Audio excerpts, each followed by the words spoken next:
Hello दोस्तों, स्वागत है आपका YouTube channel TET fact academy में। मैं हूं शशिकांत राय। आज के वीडियो में हम आपसे बात करेंगे बिहार शिक्षक नियोजन 2020 की प्रक्रिया के बारे में।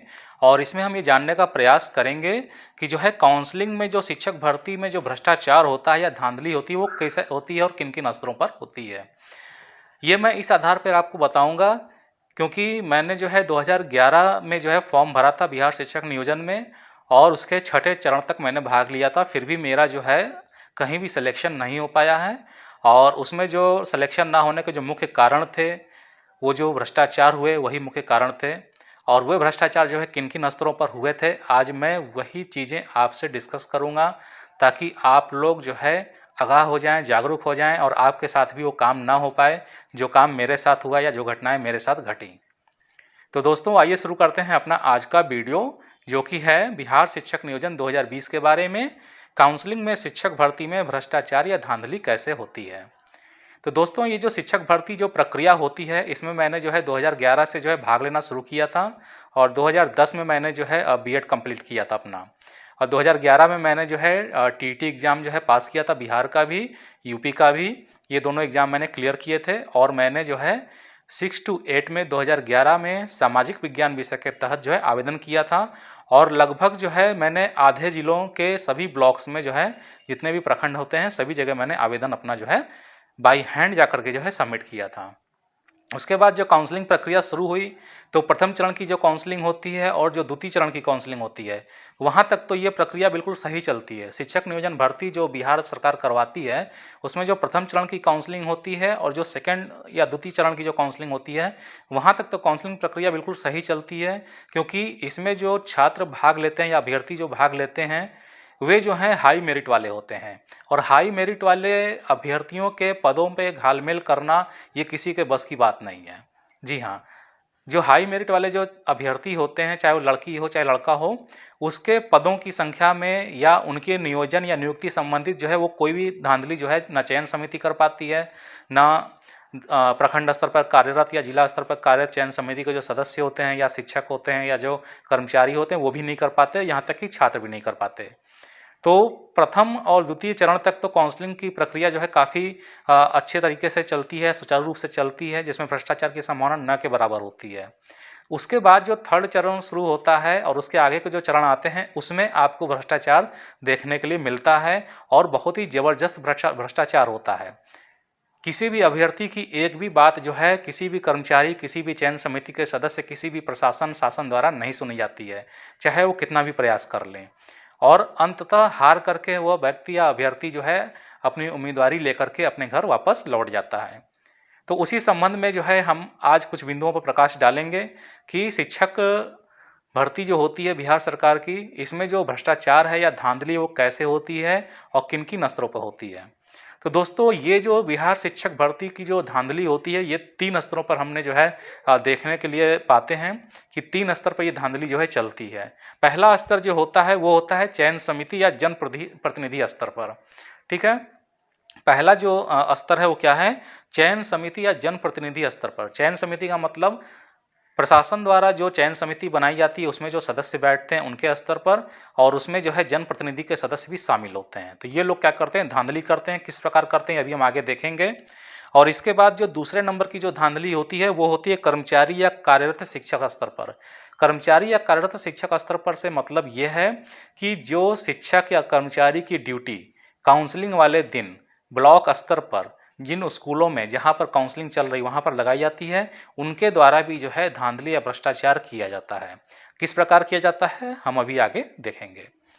तीसरा जो स्तर होता है वो खुद ही अभ्यर्थी स्तर पर होता है, यानी कि जो आवेदन करता है वो स्वयं जो है क्या करते हैं, धांधली करते हैं बाकी अभ्यर्थियों को गुमराह करने के लिए। वे किस प्रकार करते हैं ये भी हम अपने इस वीडियो में बात करेंगे। तो हमारे वीडियो के साथ बने रहिए।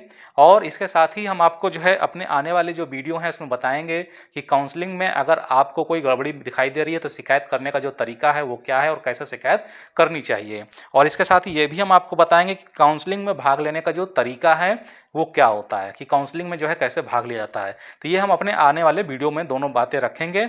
और आज के वीडियो में जो बात हम कर रहे हैं वो है काउंसलिंग शिक्षक शिक्षक भर्ती में भ्रष्टाचार या धांधली जो है किन स्तरों पर होती है उनके बारे में। तो जो व्यूअर हमसे जुड़ना चाहते हैं, जो ये जानकारी पाना चाहते हैं, वो जो हैं हमारे चैनल को सब्सक्राइब कर सकते हैं। ठीक है। और दोस्तों, अगर आपको ये वीडियो पसंद आएगा तो लाइक कर दीजिएगा और शेयर कर दीजिएगा और लोगों को भी जानकारी दीजिएगा। तो आइए शुरू करते हैं अपना आज का वीडियो और पहला स्तर जो है उस पर बात करते हैं। पहला जो स्तर होता है वो होता है चयन या समिति स्तर पर। ठीक है, चयन समिति स्तर पर या जनप्रतिनिधि स्तर पर। इसमें जो भ्रष्टाचार के जो स्तर हैं या जो बिंदु हैं, किन तरीके से जो है एक चयन समिति का सदस्य या जो जनप्रतिनिधि होता है जो कि चयन समिति में शामिल होता है किस प्रकार से भ्रष्टाचार करता है, आइए उस पर हम प्रकाश डालते हैं। पहला जो होता है इसमें जो है पहला काम ये लोग क्या करते हैं कि आवेदन पत्रों को हटा देना लिस्ट में से, यानी कि आवेदन पत्रों का क्या करते हैं, लिस्ट में से हटा देते हैं और अपने अभ्यर्थियों को लिस्ट में ऊपर लाते हैं। जी हाँ, यानी कि ऐसे आवेदन पत्र जिनकी मेरिट जो है 1-2 अंक से अधिक है। मान लिया कि किसी छात्र की या अभ्यर्थी की जो मेरिट है वो 61% बन रही है, ठीक है, और किसी की जो है 60% है। जो वास्तविक अभ्यर्थी है मान लिया उसकी मेरिट जो है 60% है और जो अभ्यर्थी सुनियोजित तरीके से इसमें प्रवेश कराया जा रहा है जनप्रतिनिधि सदस्य के माध्यम से या चयन समिति के माध्यम से, उसकी मेरिट मान लिया 59 या 59% है।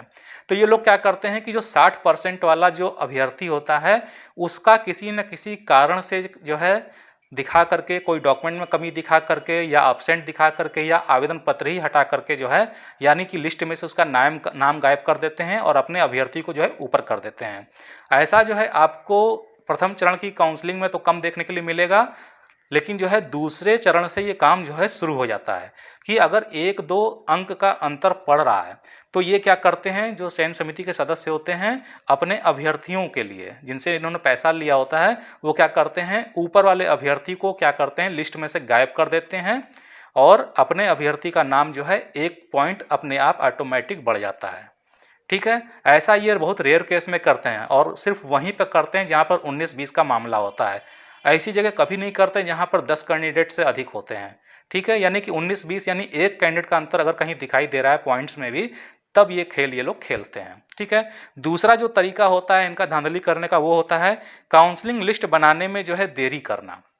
यानी कि जिस दिन जो है स्कूल पर काउंसलिंग हो रही होती है उस दिन क्या करते हैं कि काउंसलिंग की जो लिस्ट बनती है वहाँ पर लोग क्या करते हैं काउंसलिंग लिस्ट तैयार करने में जो है देरी करते हैं, यानी डॉक्यूमेंट्स जमा हो जाते हैं और डॉक्यूमेंट्स जमा होने के बाद जो लिस्ट बनती है उसमें क्या करते हैं, देरी करते हैं। देरी करने का मतलब ये होता है कि शाम हो जाती है और रात हो जाती है।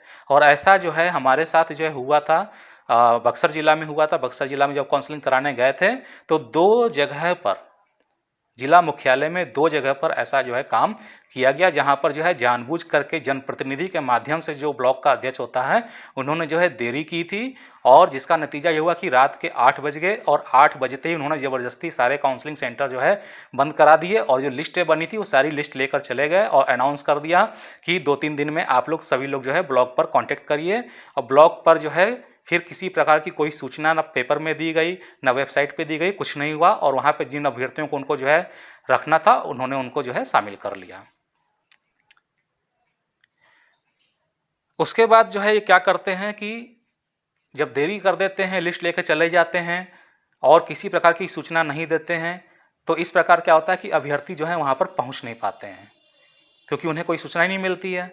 और अभ्यर्थी जब नहीं पहुंच पाते हैं तो उनका काम आसान हो जाता है और वो अपने अभ्यर्थी को वहां पर जो है शिफ्ट कर देते हैं।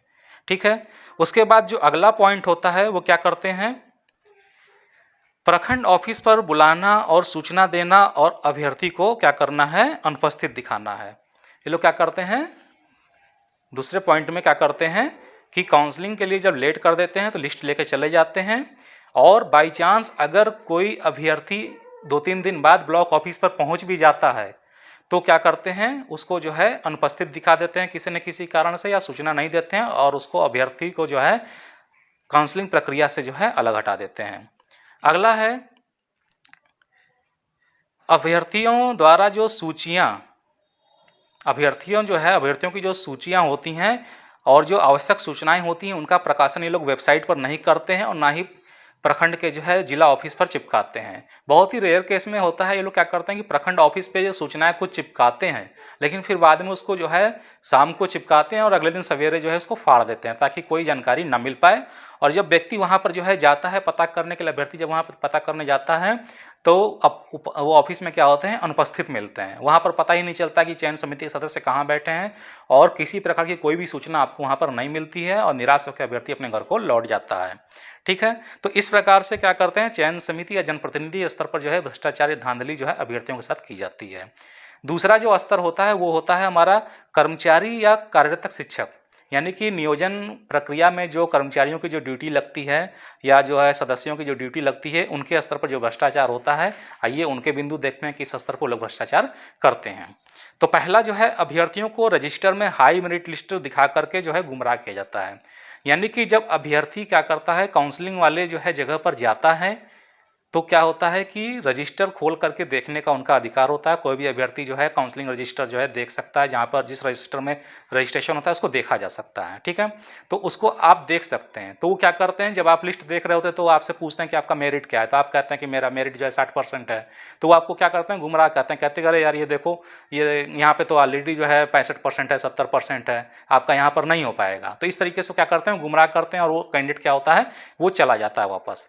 जबकि वो क्या होता है, फर्जी होता है। उनकी जो रजिस्ट्रेशन मेरिट स्लिप जो एंट्री की जाती है वो फर्जी होती है, क्योंकि उन्होंने अपने कैंडिडेट सेट कर रखा है जो कि उस 60% वाले अभ्यर्थी से भी कम मेरिट का था।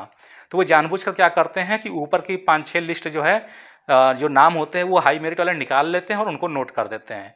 लेकिन अभ्यर्थी तो ये नहीं जान रहा होता है कि वो हाई मेरिट वाले जो अभ्यर्थी हैं वो उपस्थित हैं कि नहीं हैं, या उनका पहली सूची में हो चुका है या पहले चरण में हो चुका है नौकरी, या दूसरे चरण में भी नौकरी उनकी हो चुकी है, उसको तो मालूम नहीं रहता है। तो इस प्रकार से क्या करते हैं, वो लोग गुमराह कर देते हैं। और छात्र क्या होता है या अभ्यर्थी क्या होता है, दूसरे रूम में जो है अपना रजिस्टर लेके चला जाता है, जहाँ पर सीटें कम होती हैं या उससे भी हाई मेरिट वाले लोग बैठे रहते हैं या नहीं भी बैठे रहते हैं। ऐसा हमने शुरू में कहा है कि ये सब जो काम होते हैं ये जो है तीसरे चरण से जो है शुरू हो जाते हैं। ठीक है, अगला जो पॉइंट है कर्मचारियों या कार्यरत शिक्षक स्तर पर जो धांधली की जाती है वो होती है निर्धारित समय के बाद भी काउंसलिंग रजिस्ट्रेशन का जो रजिस्टर होता है उसमें एंट्री करना। जैसे पिछली बार क्या हुआ था, छठे चरण में जो है ये चीज़ें निर्धारित की गई थी कि 1 बजे आपको क्या करना है, काउंसलिंग रजिस्टर जो है बंद कर देना है, क्लोज कर देना है। यानी कि जितने छात्र कक्षा में आ गए, रूम में आ गए, अभ्यर्थी आ गए, उसके बाद आपको एक नीचे एक लाइन खींचते हैं, बिल्कुल लास्ट वाले जो है अभ्यर्थी के बिल्कुल सटा करके एक लाइन खींची जाती है, वहाँ पे सिग्नेचर होता है और सिग्नेचर होकर वहाँ पे सील मार दी जाती है और रजिस्टर जो है क्लोज कर दिया जाता है कि अब किसी बच्चे की एंट्री इसमें नहीं होगी। लेकिन ये लोग क्या करते हैं, जानबूझ करके 1 बजे के बाद भी, यानी जो समय निर्धारित था उसके बाद भी जो है एंट्री करते रहते हैं जब तक उनका कैंडिडेट नहीं आ जाता है। ठीक है, तो एक ये काम ये लोग करते हैं। फिर अगला है अपने नज़दीकियों के मूल डॉक्यूमेंट जो है जमा ना करना। 2011 के जो चौथे, पाँचवें और तीसरे चरण में जो काउंसलिंग हुई थी उसमें ये धांधली बहुत तेज़ी से देखने के लिए मिली। इसमें क्या हुआ कि जो पहले थे मूल डॉक्यूमेंट जमा नहीं हो रहे थे, 5वें चरण तक जो है चौथे या तीसरे चरण तक जो है मूल डॉक्यूमेंट जमा नहीं करने थे। मूल डॉक्यूमेंट का मतलब था टीईटी का जो प्रमाण पत्र था वो ऑफिस में जमा नहीं हो रहा था, यानी आप कहीं भी किसी भी रूम में जाके आप रजिस्ट्रेशन करा के बैठ सकते थे। उसको बाद में जब सरकार ने देखा कि एक ही व्यक्ति कई जगह बैठ जा रहा है तो उन्होंने उसको क्या किया, जो है जमा कराना शुरू कर दिया। तो जो कर्मचारी या जो शिक्षक काम करते हैं, जिनके पहचान वाले अभ्यर्थी होते हैं, उनका क्या करते हैं, मूल डॉक्यूमेंट जमा नहीं करते हैं और उनको छूट दे देते हैं और वो जाकर कई रूम में बैठ जाते हैं, कई जगह वो रजिस्ट्रेशन अपना करा लेते हैं। तो इस प्रकार की छूट जो है दी जाती है। ठीक है, इस पर भी आपको जो है नज़र रखना है। इसके बाद जो है ये लोग क्या करते हैं, काउंसलिंग के समय जो चयनित अभ्यर्थी होता है उसको जो है अनावश्यक डॉक्यूमेंट की जो है क्या करते हैं, डिमांड करते हैं और तुरंत जो है डॉक्यूमेंट उपलब्ध न कराने पे उनको जो है काउंसलिंग प्रक्रिया से बाहर कर दिया जाता है। यानी कि काउंसलिंग के समय अगर नाम पुकारने के बाद कोई अभ्यर्थी चयनित हो जाता है और उनका अभ्यर्थी चयनित नहीं हो पाता जिससे उन्होंने पैसा लिया है, तो कोई ना कोई डॉक्यूमेंट्स की कमी जो है निकाल देते हैं और कहते हैं कि ये आपकी डॉक्यूमेंट में कमी है, इसको अभी आप सही कराइए। तो उस समय तो व्यक्ति सही नहीं करा पाता है और आप शपथ पत्र भी देने का प्रयास करते हैं तो शपथ पत्र को मानते नहीं हैं। ठीक है, क्योंकि प्रशासन की तरफ से जो वो ऑलरेडी स्वतंत्र होते हैं किसी भी निर्णय को लेने के लिए। हर जगह लिखा रहता है कि अंतिम निर्णय चयन समिति का ही होगा। तो इस प्रकार से उस अभ्यर्थी को जो है बाहर कर दिया जाता है। तो आप अपने डॉक्यूमेंट्स बिल्कुल क्लियर एंड कट रखिए, कोई भी गलतियां हैं उनको हमेशा उसमें सुधार करवा लीजिए और नहीं तो उसके बारे में शपथ पत्र बनवा लीजिए। तो एक ये स्तर हो गया भ्रष्टाचार करने का कि अपने अभ्यर्थी को ले लेंगे और डॉक्यूमेंट्स के आधार पर उनमें कमियां बता करके आपको बाहर कर दिया जाएगा। फिर उसके बाद होता है आरक्षण रोस्टर का पालन ना करना। आरक्षण रोस्टर का पालन ना करना इसमें आता है कि जैसे अभी क्या हो गया है कि दो कैटेगरी में बटे हुए हैं, लड़कों का अलग आरक्षण है, लड़कियों का अलग आरक्षण है, ठीक है। तो वहाँ पर क्या होता है कि वास्तुतः वैसे तो नॉर्मल सामान्य तरीके से देखा जाए तो लड़की को भी जो आरक्षण है वो मिलना चाहिए जनरल सीट में, यानी कि लड़की का आरक्षण अलग से तय है लेकिन लड़कों के लिए कोई आरक्षण नहीं होता है, ठीक है। लेकिन हम लोग क्या मान लेते हैं कि ये लड़कों की सीट है और ये लड़कियों की सीट है, जबकि वास्तविकता में ऐसा नहीं होता है। लड़कों की कोई सीट नहीं होती है, ठीक है। लड़कों के लिए अलग से कोई भी सीट जो है नहीं दी गई है। जो सीट होती है उसको सामान्य सीट माना जाता है, यानी उस पर सब लोग फाइट करते हैं मेरिट के अनुसार। लेकिन क्या करते हैं कि ज़्यादातर लड़के ये मान लेते हैं कि जो है ये लड़कों की सीट है और ये लड़कियों की सीट है। तो इस तरह से क्या होता है, लड़कियों के साथ पक्षपात कर दिया जाता है। लड़कियों की हाई मेरिट होने पर भी उनको सामान्य सीट पर दाखिला नहीं दिया जाता है, जिससे क्या होता है कि हाई मेरिट वाली लड़कियां तो अपने आरक्षण वाली सीट पर हो जाती हैं, लेकिन उसके नीचे जो लो मेरिट वाली जो लड़कियां होती हैं वो काउंसलिंग प्रक्रिया से या चयन से बाहर हो जाती हैं, क्योंकि हाई मेरिट वाली लड़की जो है छात्रा का जो आरक्षण वाली सीट है उस पर बैठ जाती है, ठीक है, जबकि उसको जाना चाहिए जो है सामान्य वाली सीट पर। तो इस प्रकार से क्या होता है कि वो सामान्य सीट पर शिफ्ट नहीं होती, जिसके चलते जो नीचे वाली जो छात्रा होती है, जो लड़की होती है, वो चयन प्रक्रिया से बाहर हो जाती है। इसके साथ ही कहीं कहीं लड़कों के साथ जो आरक्षण में धांधली देखने को मिलती है वो इस प्रकार से है कि अगर कोई जनरल कैटेगरी का लड़का है तो उसको जनरल में ही जगह दे दी जाती है। मतलब चयन समिति अपने आप फिक्स कर लेती है कि अगर आप जनरल के हैं तो जनरल में जाएंगे, ओबीसी के हैं तो ओबीसी में जाएंगे, एससी के हैं तो एससी में जाएंगे, एसटी के हैं तो एसटी में जाएंगे। तो ये धांधली जो है आरक्षण रोस्टर में जो है की जाती है, जो कि पूरी तरह से गलत है, ठीक है। यानी जिसकी हाई मेरिट होनी चाहिए उसको जो है जनरल सीट पर ले जाना चाहिए, और उसके बाद जो लो मेरिट वाले हैं उनको जो है आरक्षण रोस्टर जो है के हिसाब से सीट जो है उपलब्ध करानी चाहिए या चयन करना चाहिए। इसके साथ ही इस आरक्षण रोस्टर में ये भी नहीं देखा जाता है कि जो चयन का जो प्रक्रिया है आरक्षण को लेकर के, जो क्षैतिज आरक्षण होता है जाति के अनुसार, वो भी नहीं पालन किया जाता है कि हाँ इस जाति को इतने प्रतिशत आरक्षण है, इस जाति को इतने प्रतिशत आरक्षण, यानी कि ओबीसी में भी कई जातियां हैं और उनका आरक्षण बटा हुआ है, जबकि आपकी जो रिक्ति जब निकलती है तो उसमें बैकलॉग जो उसमें जो आरक्षण का जो रोस्टर जारी होता है उसमें बाकायदा लिखा रहता है, दिया रहता है कि इस रूल में ये आरक्षण इस सीट के लिए, इस कास्ट के लिए है, लेकिन उसका भी पालन यहाँ पे नहीं किया जाता है। उसके बाद है अपने बच्चों का चयन कराना। जो कर्मचारी या चयन समिति के सदस्य होते हैं, जो काउंसलिंग प्रक्रिया में जिनकी ड्यूटी लगी रहती है, वो अपने बच्चों को जो है उसमें चयन करा देते हैं किसी न किसी प्रकार से अन्य अभ्यर्थियों को अनुपस्थित दिखाकर। तो ये था कर्मचारी या कार्यरत शिक्षकों द्वारा जो जिला नियोजन इकाई पे या प्रखंड नियोजन इकाई पे उपलब्ध रहते हैं या उपस्थित रहते हैं, जिनकी ड्यूटी लगती है, तो वो इस तरीके से जो है धांधली करते हैं। अगला है अभ्यर्थी स्तर पर। अभ्यर्थी स्तर पर जो छात्र होते हैं, जो अभ्यर्थी हैं, जैसे हम लोग खुद हैं, हम लोग खुद क्या करते हैं, धांधली या भ्रष्टाचार को बढ़ावा देते हैं। किस तरीके से करते हैं आइए देखते हैं। पहला है आवेदन प्रपत्र जो है जमा करते समय गलत प्राप्तांक और पूर्णांक की जानकारी देना। यानी कि जब आवेदन देते हैं तो बिहार में थोड़ा सा सिस्टम अलग है, कोई 1500 पे बनाता है, कोई 800 पे बनाता है। तो अगर आप 800 पे बनाते हैं तो आपकी मेरिट हाई हो जाएगी, और अगर आप 1500 पे बनाते हैं तो आपकी मेरिट कम हो जाएगी। तो जिनका मेरिट हाई होता है वो 800 पे बना के दे देते हैं, जिनकी मेरिट जो है हाई करनी होती है वो 800 पे बनाते हैं, और जो नहीं ध्यान देते हैं वो बेचारे 1500 पे बना के जमा कर देते हैं। तो ये भी धांधली देखने के लिए मिलती है, तो इस पे भी आपको कंप्लेंट करनी चाहिए। और ये कंप्लेंट आप कैसे करेंगे, आप जो बाहर लिस्ट सटी रहती है नियोजन इकाई के मेरिट लिस्ट की, उसमें देख लीजिए पूर्णांक प्राप्तांक सब दिया रहता है। आप देख लीजिए किस किस बच्चे का 800 पे बना है, किसका 1500 पे बना है, और आप उस पर कंप्लेंट करके उसको चयन प्रक्रिया से बाहर करा सकते हैं। अगर आपने ध्यान नहीं दिया तो आपकी चयन लटक जाएगा, ठीक है। दूसरा है जान पहचान या पूर्व सेटिंग किए अभ्यर्थियों द्वारा फर्जी अंक पत्र वाली फोटोकॉपी डॉक्यूमेंट जमा करके। यानी कि जब आवेदन होता है तो उसी समय क्या करते हैं, फोटोकॉपी वाले फर्जी डॉक्यूमेंट्स तैयार कर लिए जाते हैं, उन पर नंबर बढ़ा करके आवेदन जो है अभ्यर्थी द्वारा जमा कर जाता है। तो यहाँ भी भ्रष्टाचार देखने के लिए मिलता है, ठीक है। फिर तीसरा है गलत रूप से विकलांग सर्टिफिकेट बनवाकर लाभ उठाना। अभ्यर्थी जो है गलत रूप से विधायकों से, ठीक है, या सांसदों से जो है मिल करके जो जान पहचान होते हैं उनसे क्या करते हैं, विकलांग सर्टिफिकेट अपना बनवा लेते हैं, जबकि वो प्रशासन द्वारा मान्य नहीं होते हैं। विकलांग के विधानसभा के जो सदस्य होते हैं या सांसद होते हैं या वार्ड मेंबर होते हैं या फिर जिला अध्यक्ष होते हैं या ब्लॉक अध्यक्ष होते हैं, उनके लेटर पैड पर बनवा करके उस पर वो भर्ती ले लेते हैं पैसा दे करके। तो इस पर भी आपको ध्यान देना होगा कि विकलांग वाला कोई अभ्यर्थी है तो वो चयन प्रक्रिया से बाहर ना होने पाए। इसके लिए उसको ध्यान देना पड़ेगा कि वो सर्टिफिकेट जो है अगर लेटर हेड पे बना है तो उसको आप बिल्कुल वहाँ पे चैलेंज कर दें, क्योंकि वो मान्य नहीं है, ठीक है। उसके बाद है चौथा है दूसरे अभ्यर्थियों को काउंसलिंग के समय गुमराह करना। अगर आप जो है काउंसलिंग इकाई पर गए हैं और वहाँ पे अगर आप किसी अभ्यर्थी से बात कर रहे हैं तो कृपया बात ना करें किसी से भी, क्योंकि वो व्यक्ति आपको गुमराह कर सकता है, क्योंकि वो आपका कंपटीटर है। वो आपको गलत इन्फॉर्मेशन दे करके गलत कमरे में जो है बिठा सकता है, या गलत जगह रजिस्ट्रेशन आप करवा लेंगे तो आप चयन प्रक्रिया से बाहर हो जाएंगे। इसलिए अपने दिमाग का प्रयोग करें। अब आपको काउंसलिंग के लिए कहाँ बैठना है, कैसे बैठना है, इस पर हम एक वीडियो बनाएंगे।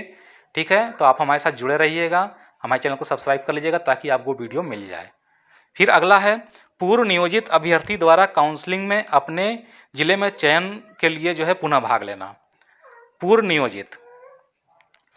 नियोजित अभ्यर्थी यानी कि जो पहले से जो टीचर हैं, यानी कि जो पहले चरण में सेलेक्ट हो जाते हैं, उनको जिला आवंटन हो जाता है, स्कूल का आवंटन हो जाता है, ठीक है, और किसी दूसरे जिला में या अपने गृह जिला से दूर चले जाते हैं, तो उनको भी सरकार अधिकार दे देती है कि आप पुनः आवेदन कर सकते हैं। ठीक है, या फिर ऐसा उन पर कोई रोक नहीं रहता कि आप दूसरी जगह फिर बैठें। ऐसा पिछली बार हुआ था, छठे चरण में तो रोक लगाई गई थी, लेकिन फिर भी लोग नहीं माने, लोग पैसा दे करके बैठ गए तो अपना करा भी लिया उन्होंने। ठीक है, यानी कि एक अभ्यर्थी जो पहले नौकरी कर रहा था वो दोबारा भी शामिल हो गया। 2020 में भी ये किया गया है। बिहार शिक्षक भर्ती में सरकार ने 2020 में भी एनओसी लेकर के, यानी नो ऑब्जेक्शन सर्टिफिकेट जो है अपनी नियोजन इकाई से ले लें, जहाँ नौकरी करते हैं, उसके बाद वे शिक्षक जो है आवेदन कर सकते हैं अपने गृह जिला में। और ये मैं इसका बिल्कुल विरोध करता हूँ, ये बहुत ही गलत काम है। जो शिक्षक ऑलरेडी नौकरी कर रहा है उसको दोबारा आवेदन देने के लिए योग्यता देना कहाँ तक जायज़ है। अब वो व्यक्ति तो दूसरी जगह सेलेक्ट होकर के वहाँ की सीट खाली छोड़ देगा, और उस सीट पे भर्ती जब होगी तो वो कब होगी, अब वो जो है अगले सेशन में जब भर्ती आएगी तब होगी, तब तक वो सीट खाली पड़ी रहेगी। और उस एक सीट के चलते जो है जिस अभ्यर्थी का जो बेरोजगार है, जिसका होना चाहिए, वो क्या होगा, बेरोजगार ही रह जाएगा। इनको तो अपना गृह जिला मिल जाएगा, लेकिन अगला अभ्यर्थी जो इसको पैसे की जरूरत है, जिसके घर की आर्थिक माली हालत ठीक नहीं है, वो बेचारा बेरोजगार रह जाएगा। तो इसका भी विरोध करना चाहिए। और सरकार को मैं बिल्कुल स्पष्ट कहता हूँ कि सरकार को इन ऐसे लोगों को जो है पुनः आवेदन के लिए पात्र नहीं करना चाहिए, ना ही देना चाहिए। ठीक है, तो इस प्रकार से जो है आप देखते हैं कि 3 स्तर पर जो है बिहार शिक्षक भर्ती जो होती है, इस पर भ्रष्टाचार देखने के लिए मिला है। ये मेरा पूर्व अनुभव रहा है। 2011 से लेकर के पहले चरण की काउंसलिंग से लेकर के छठे चरण की काउंसलिंग तक मैं बैठा हूँ बाकायदा, और मैंने ये चीज़ें पाई हैं। और मेरा अभी आज तक जो है सिलेक्शन नहीं हुआ है, क्योंकि मेरी मेरिट जो है कम है, 59 के आसपास है, 59 पॉइंट कुछ है। ठीक है, तो ऐसा आपके साथ भी हो सकता है। इन सब चीज़ों का आपको ध्यान रखना है। हमारे जो अगले जो वीडियो आएंगे, मैंने आपको बताया है कि हमारे जो अगले वीडियो आएंगे वो आएंगे कि जो है शिकायत करने का जो सही तरीका है वो क्या है, अगर आप धांधली पाते हैं, भ्रष्टाचार पाते हैं तो कैसे शिकायत करें। और दूसरा आएगा कि काउंसलिंग में भाग लेने का तरीका क्या है, काउंसलिंग के किस रूम में रजिस्ट्रेशन करा के बैठना या किस काउंसलिंग नियोजन इकाई पर जाना है, उसके बारे में मेरा वीडियो आएगा।